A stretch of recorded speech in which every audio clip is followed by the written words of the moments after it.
Hello， 大家好，铁三 UP 主谢林曦。那么大家看到了这边这条腿，还有这辆铁三车，Trax 铁三车。所以这是我邀请到了我们来自美国的 David William， 来自美国的专业残疾人运动员。那他这次也会参加我们的铁立方广德2025。那我这个手头有我们的 AD 钙奶和麻辣王子辣条和 AD 钙奶。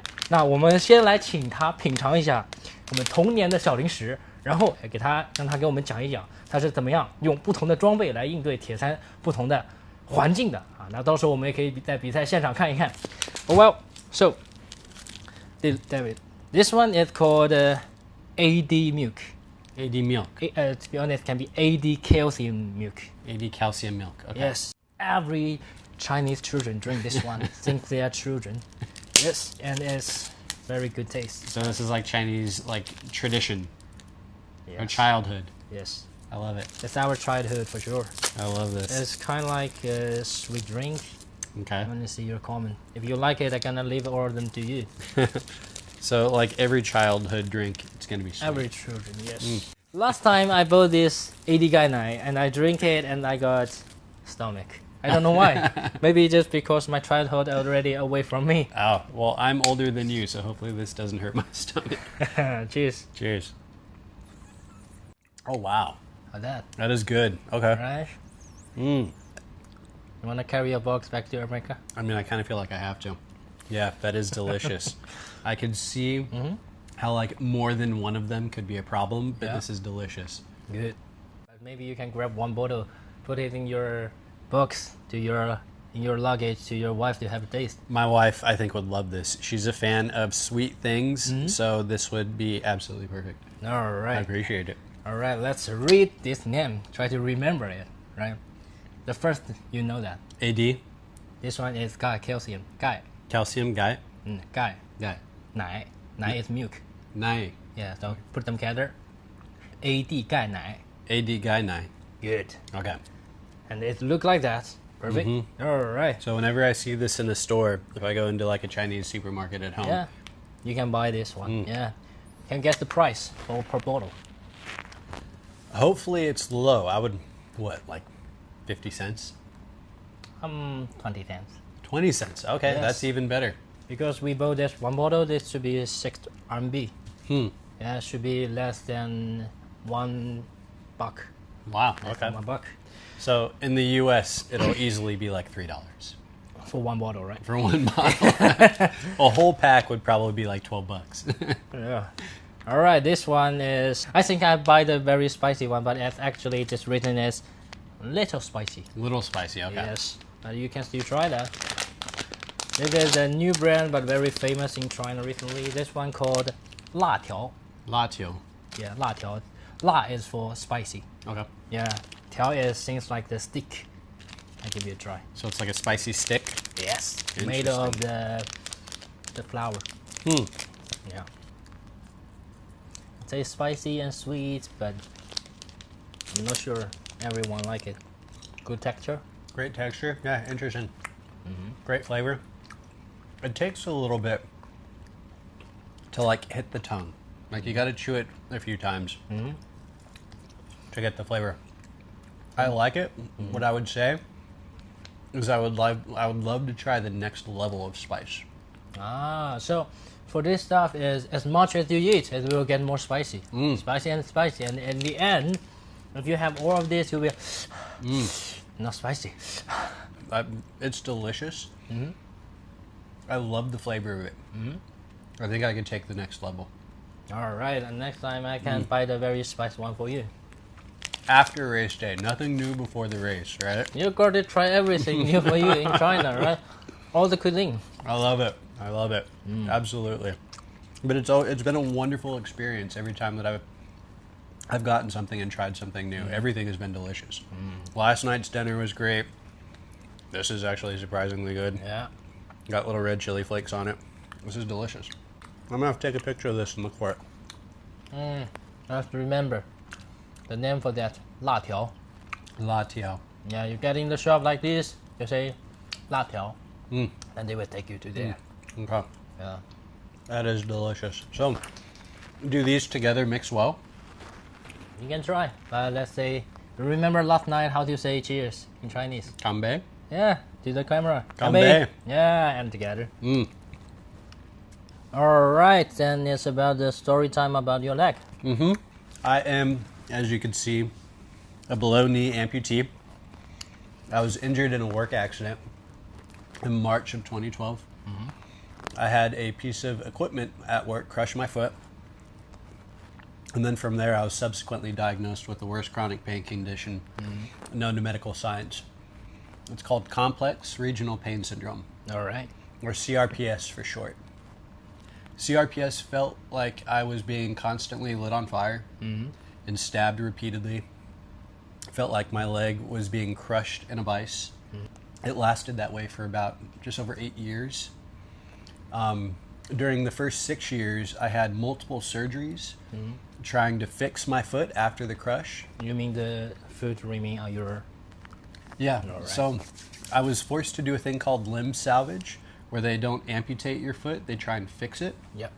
So they tried fixing my foot about 6-7 different times throughout the first 6 years.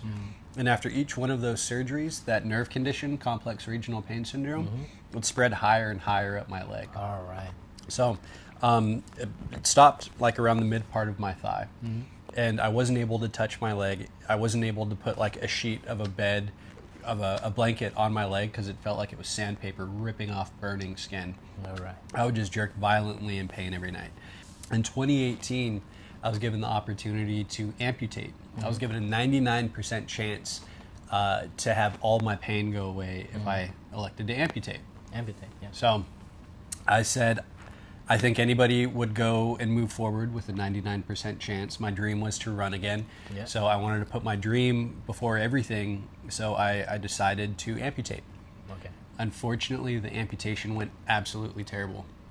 So- My nerve condition spread from my leg to my stomach to my chest, all the way up my hand.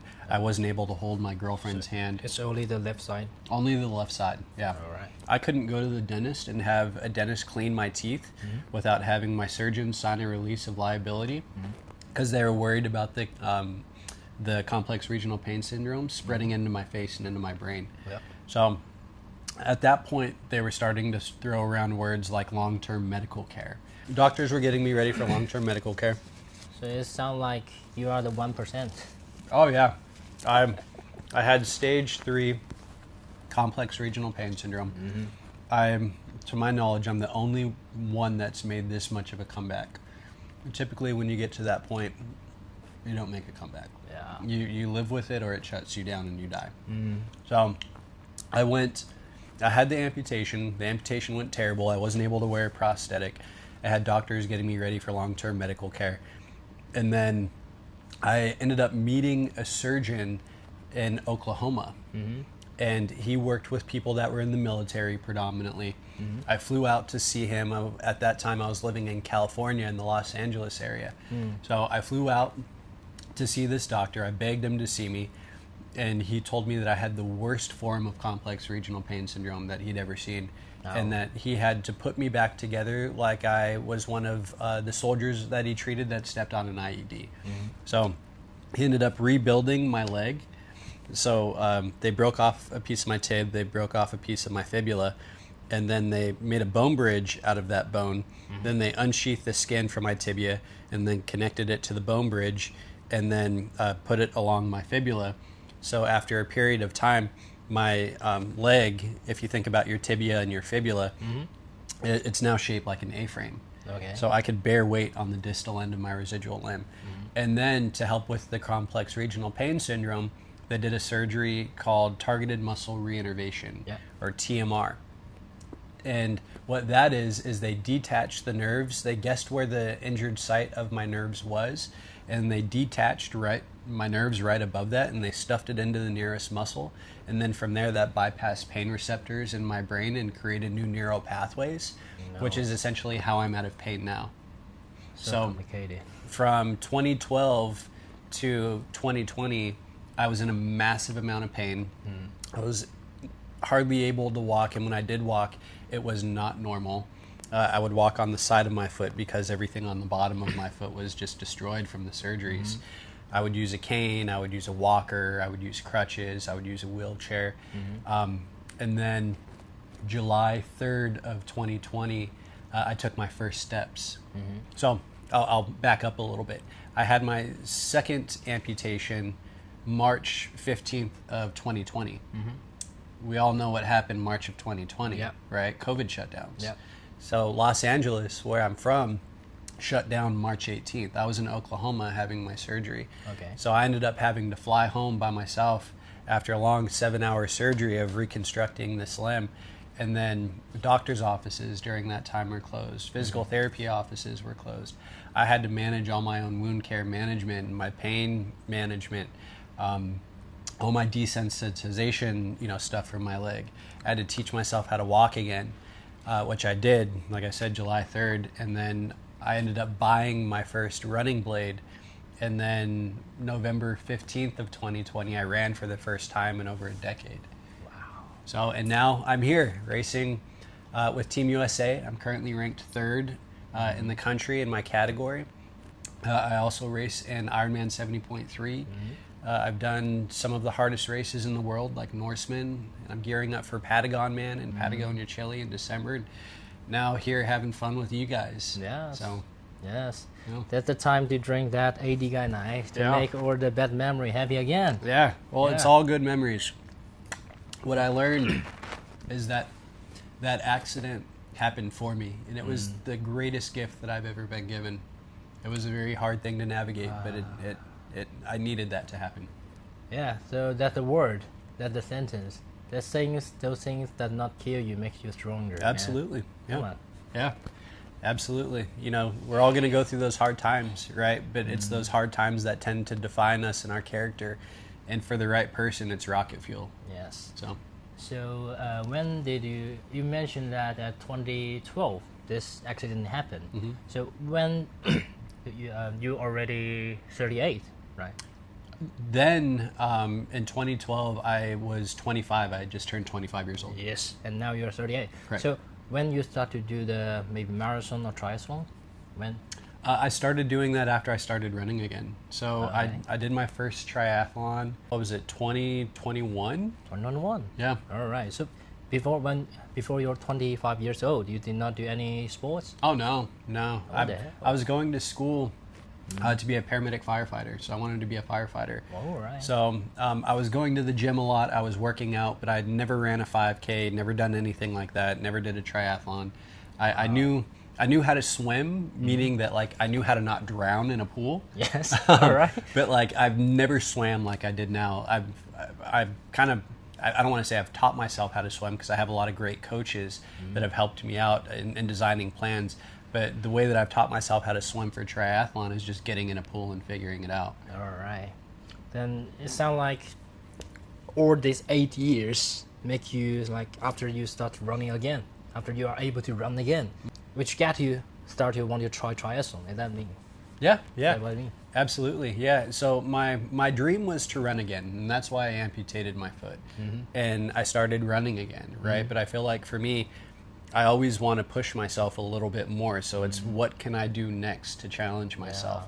And that's when I found triathlon. And I found that triathlon was a great place and a safe place to put my trauma and to put my energy. Okay. Because when you go through these races and you're having all the conversations with yourself, right? Yeah. Like you're battling the self-defeat while you're on the bike or you're on the swim. You're battling all those negative conversations. But like I'm able to go back to everything it was that I fought through during my injury and show myself how strong I am, and then that becomes the fuel that pushes me to the finish line. Yeah, So I love having those conversations now. I think it's not only. Oh, you mean the competition we are having now? No, I love having those conversations. With I love having. yourself, in your mind, right? Yeah. I love having this conversation, but I love having conversations with myself. The best conversations I've ever had have been getting in here and making sure that conversation is as strong as possible. Yeah, I would bring my camera. To be honest, actually nuts, but I did. And at the end of every Ironman in the running course, it just the sentence, the words keep coming out from my mind. I just record them and put it in the video of my race, and it's quite touching everyone, kind of like that. I love Yes. So after you try the triathlon, maybe the standard one, or the Olympic distance, and then you try half distance, and then you go Ironman, and then you say you want to keep challenging yourself, right? No, that's not how it worked for me. Why did that? So I started off with sprint triathlons. Okay. And I did a couple local, and then I started racing with Team USA. I've never done an Olympic distance. Okay. I went from doing sprint triathlons to doing the 70.3s. Okay. And now I've done, I think, like probably 9 or 10 70.3s, the half Ironmans. And then last year, I went to Norway and did the full. So I did the Norseman as my first full distance triathlon. God, I think what you mean challenge is okay. Because we all know that triathlon in Europe and in America is more mature than Chinese, right? The Chinese market. So what I think is you go the standard or sprint, then half, then Ironman, then after you try Ironman, you think, oh, I need to find more challenge, and then Norseman, then you go Norseman. Yeah. Wow. Yeah, I mean, I don't want to tell somebody what not to do. If you feel like you're in a place to do it, as far as being fit, not just physically but mentally, sure, make that jump. But what I would say is yes, like ease into it. This is quite literally a marathon. Step by step, right? Yeah, there's no need. The sport, like your ego is not going to benefit you very much in this. Being able to like be adapted to the different races and the different distances and understanding the nutrition, because you get into long course and things like nutrition are an entirely different game. But if you don't have that dialed in, you're gonna have a terrible time, and depending on the heat and stuff like that, you could put yourself in a lot of danger, right? So like learning the process and going slow with it and building up to it, like that's gonna be your best friend. Yeah.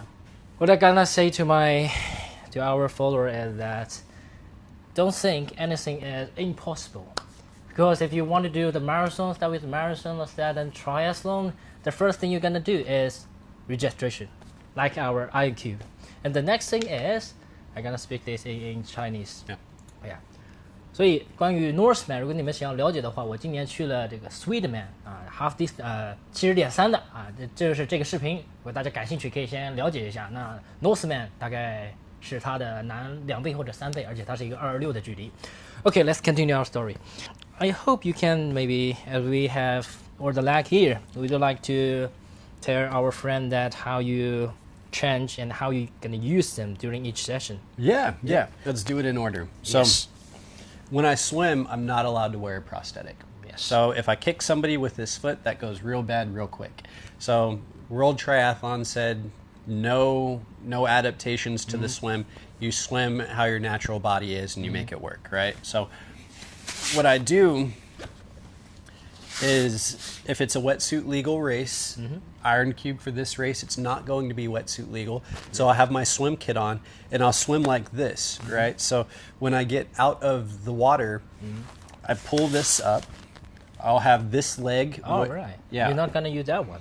This leg is faster through transition. Okay. It depends. I might make a game day decision. All right. But let's, for all intents and purposes, say that I'll have this waiting for me. So this will be waiting for me at the end of the water, or at the end of the swim at water exit. So I'll have a chair waiting for me, and I'll just put my leg on and I'll go. Yes. Right? So I'll go through transition. I'll take this leg off. Okay. I can see you have 2 layers for that. That one is in case you get hurt from the...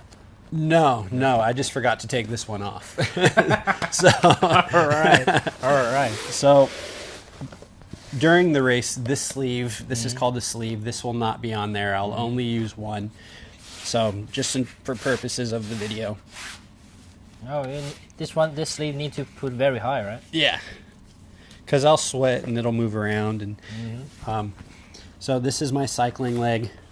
I'll put on my cycling gear and then I'll go. Wow. So I'll do the bike, and then when I get done with the bike, I'll have a chair waiting for me in transition. So I'll take this leg off. I'll put this leg on. And then I'll go, right? So makes it really easy. It's just like all these 2 days I told you. You are the future of human. You show the possibility that we can change every gear of our piece of body. Yeah. No matter you can always find a way, right? Yeah. Like that's one thing that's incredible about humans in a lot of, different ways is that we can be highly adaptable. But it's how bad do you want to accomplish the goal and what are you willing to do with it? Yeah. Right? Like there are resources out there. I don't know in other parts of the world and different countries and so on, but I do know that there are ways to do anything, whether you're an amputee, a lower limb, above like an arm amputee, excuse me, whether you are a hand cycle athlete and you have a spinal cord injury. I race with people with a lot of different disabilities, and you find a way to do it, and it's just how bad you want to do it. Yes. So It's just always that. Anything is possible. It's Yeah. just about do you want to do it or not. yeah, Right. absolutely. Yeah, so I think probably our friend want to see it and get close to that. Yeah. This so one is that one is your working leg, right? this is my everyday leg. Yeah. So this is made by a company called Phil Hour. Yeah. Phil Hour is my prosthetic sponsor, so they help me out with all my legs. I got 4 different legs. So this is my running leg. You can see how aggressive that bend is. Yeah. Could you just turn that one as well? Yes, so that people, yeah. And So this thing is like running on a cloud. It's absolutely beautiful. I think I'm like now one of 2 or 3 people in the world to be able to have this leg. Yeah. Absolutely incredible. is that in the Olympic game? That one use the same thing of that. No, actually most people don't use these in the Olympics. They use it's called so that is a running blade, but it's called a posterior mounted running blade. Okay. So this is a distal mounted foot, distal meaning below, and this is posterior. Posterior means that it's mounted to take the it down? back. Yeah. Yeah. Okay. And every time you go out for trouble, out for race, you need to take all of them, which make your luggage is always Very more than heavy. normal people. Yeah. You have to pay more. So you can feel just how heavy that is. Oh, right. It just feel like 1.5 kilogram. Yeah. So, and I have to travel with at least like 4 of those. 4 of those. Yeah. So let me just show you how these actually work, right? So is a valve. Yeah, yeah. And as I put my leg into it, Yeah. it pushes air out of this valve. The air. Yeah. So you could feel the inside of this material. It's very tacky. Ah, yes, sticky. Yeah. So that goes against here and it seals air in, and every step I take, it creates vacuum by pushing air out. All right. Oh, I finally understand that. Yeah. But you could also think that anytime this gets a hole in it, I no longer have vacuum because air is now getting inside of this cavity. Then it will start to loose, moving. My leg will start to piston in and out, and then that'll create friction, and that friction is an amputee's worst nightmare because that's how we get blisters. It's how we have issues with our residual limb. We call it bottoming out. So our limb could actually hit the bottom of the socket on the inside and create like sores and blisters and all that good stuff. So I have to carry extra of these just in case any of them get a hole in them, and these get holes in them very, very easily. How much is one? How much it costs for this one? So I don't exactly know. My sponsor makes these, but I would probably say somewhere around $150. $150. Yeah, for one. And I go through these probably like one of these a month. One of these months. Mm-hmm. Wow. Yeah, with all the running I do and all the cycling I do, all the repetitive movement, it'll get like blistered on the inside, and it just creates holes. So this one is adjustable, right? This part. Yeah. You need to use the bolts to adjust this part. Yeah, so I have multiple screws in here, so I could do dorsiflexion and plantar flexion. I could have it be a little bit more cambered on the inside or on the out, fully adjustable. This one, with it being carbon fiber laminated, I don't have the opportunity To adjust to. it, Yeah, it's pretty set where it's at. And this one, I just put styrofoam in here and I taped it to try and mimic the circumference of this leg. So as I'm cycling, it's not going to hopefully create too much distance or drag, because this is actually Make it more arrow, to be honest. Yeah, on the inside of this is essentially the same width of this. Oh, just goes straight down. So it doesn't have this big bend. It's just a big piece of carbon fiber. All right, got it. I think we can let our friend guess how much of each of these. Oh, crap. All right, just wait that. I will say that. 来，弹幕猜一下，每一只多少钱？在弹幕里面发出来。我们先来猜它的日用腿。Right, leave our friends 3 seconds to let them guess how much is that one. 3, 2, 1. How much? So this carbon fiber piece, Yeah. this is 5,000. Okay. This piece is 5,500, Okay. and that's US. All right. So this is about a $10,500 leg In total. in total. Okay. So this leg, like I said, it's custom made. Okay. Every piece need to custom design. Yes. So this leg could easily, 3, 2, 1. this leg could easily be about a $20,000 leg. 20,000 in Yeah, total. in total. Yeah. Just 以防大家好奇，我让他看看这个里面是怎么样的。Could you show them about the inner side? 其实里面和那两只差不多，它就是一整个，填满的。So for this adjustable, like you told me, it can only make it thinner than thinner. Yeah. Right? Yeah. So I can adjust a little bit. I can adjust the height right here. I can carve down the foam if I need to. If I'm trying, this foot right now is made for a specific shoe. For these shoes. Yeah. So I'm able to say I'm wearing a shoe that has a different heel height or a different stack height. Or something different. I'm able to manipulate this foam to accommodate that. Okay. So are you able to like have different these parts? I see there is the bolt for that. It means you can have different part of this. No. These bolts are holding another carbon fiber plate that goes that way, right. and then the foam is just intercasing that carbon fiber plate. Okay. All right. So it's counter adjust. If you are going to use these shoes, it have to always that shoes. Yeah. All right. Yeah. Which means if you want to change the shoes, then you need to change that part. Yeah. I mean, it depends on the shoe, but I may even have to like fully disconnect it back here and then remount it, All right. which is a big task. All right. For the cycling shoes, I think it's just that, right? Yeah, for the cycling, pretty straightforward. It's also carbon fiber laminated in the posterior, so I don't have the opportunity to... Yeah, don't open that. Yeah, no. Just let us guess the price. 3, Yeah. 2, 1. This is probably about a $12,000 to $15,000 leg. To $15. Yeah. Yes. So very expensive leg, obviously very activity specific, only using it for cycling. Yes.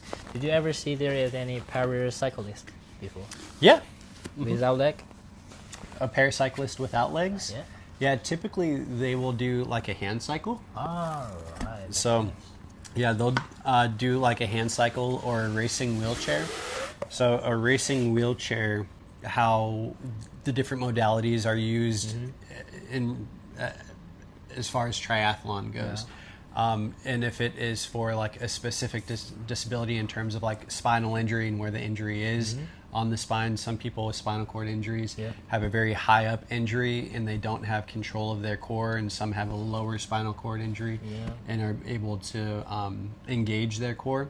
So I don't know at what point they can join the wheelchair or the hand stand cycle. Yeah.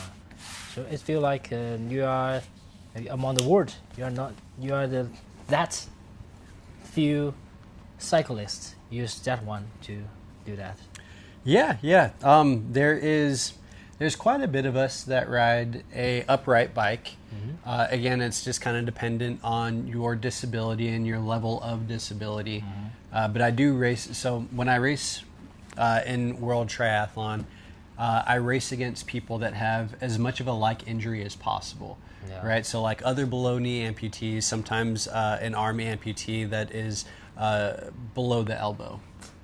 So it sounds like, to be honest, for the para triathlete or para athlete, it's not fair at all, because people have different level of disability. They try and make it as fair as possible. So there are several different classifications of disability. So there are visually impaired athletes. My classification is called a PTS4. PTS stands for para, tri, standing, and then my level of impairment is number 4. So I race against other PTS4s. All right. And there's a PTS2, 3, 4, and I believe a 5. And then there is hand cycle, and then there's different levels. Like I said, there's different levels of spinal cord injuries. So there's a couple different categories for hand cycle. And I already said visually impaired. So yeah, I think there's like 7 different categories for paratriathlon. It sounds like for normal triathletes, just like different age group. Yeah. To a degree. Yes. I think that's all the story for today. Anything you want to say to younger, junior, or any parent? Anything you want to say? Yeah, if you're interested in doing triathlon, I highly encourage you to. There is so much to learn about you and yourself, how much you're able to push, how much you're able to endure. The incredible community of triathlon is beautiful. I'm incredibly excited to come out here and be a part of this community, the Iron Cube community in triathlon, and see all the awesome stuff that they're doing out here. It seems like a lot of fun. I'm really stoked to get on the race course and check out the course, and seeing the finish line videos, everything just looks beautiful. This has been a wonderful experience. I'm incredibly excited for the opportunity to grow with you guys, hopefully, and maybe next year bring some people out here and try and turn this into a bigger party, and try and see if we could give some of these incredible triathletes from China a run for their money with some of these U.S. guys. But yeah, come try out these races or try out your local race. But I highly encourage you to do it. It's there's no sport out there that's quite like triathlon, and the endurance sports community is incredible. Yeah. So there will be a final question. You race a lot among the world, right? And you enter here, you get into the Iron Cube office. Did you see, and you get the touch of our designer, our design, right? Probably tomorrow will be more. Can you tell what the difference between Ironman and our race, kind of like that? Yeah, so being able to touch the shirts and being able to like look through a lot of the different products that Iron Cube is, and what I will say is like talking about like an Ironman race and everything that you get with your registration from the race. It's great stuff. It's beautiful. I love it. It is limited. They don't give you a whole heck of a lot. With that, coming to this Iron Cube race and seeing all the different stuff and all the different swag and the different shirts and the medals that you guys are given, and just how above and beyond that they're going. It's unique. For these athletes. It's incredibly unique. The quality is fantastic. It just seems like it's going to be a lot of fun. So I would definitely say that if you're looking at it through like a value basis of what is it that I'm getting while I'm signing up, well, it doesn't just seem like you're getting an awesome experience on the race course. You're definitely going to get some cool stuff, and it's going to be pretty rad. So I'm honestly excited to bring home like some really cool stuff. Maybe you need to do the wholesale for some stuff, and you can give it to all your friends. I'm sure they'd love it. You remember last night what we saw? What we said, there's one sentence for we make the toast. Yeah, in the drink, right? Yeah, everything in the drink 都在酒里了，干杯！干杯！啊，这，拜拜。